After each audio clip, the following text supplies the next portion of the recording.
Let's see what Schwab Network has to say about NIO shares falling 40% in 2024.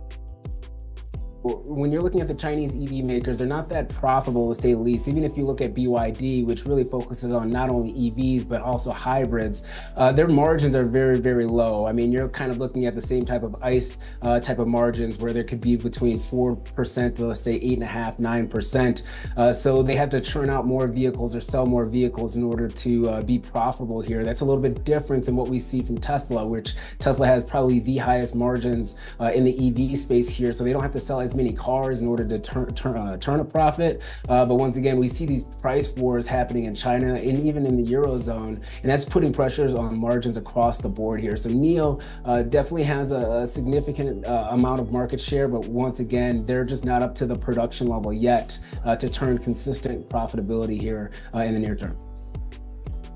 Speaking of kind of like how these car makers compare, this is apples to apples when we're doing Chinese EV makers. I think we could still extend it out to comparing it to U.S. EV makers. And BYD claims it has that one of its EVs is going to be a Corolla killer.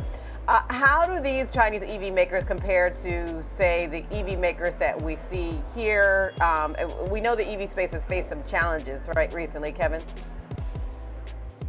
Yeah, so the type of vehicles, I think that's probably what you're alluding to. The type of vehicles is a little bit different in China, looking at more compact vehicles. And the reason being is a fair amount of the population is centered within these urban areas. So you can even have a company like BYD that has EV options or even hybrid type of options that are going to be able to be successful because a lot of these individuals don't actually utilize the ICE portion of the hybrid vehicle because they're traveling at pretty small distances. So I think when you're looking here in the United States, looking more for the luxury side, we also know that Ford is really trying to work out on the truck side and trying to bring that to market. We have Rivian as well. Those are going to be a little bit more popular here in the United States rather than overseas in the Asia markets. Subscribe for more.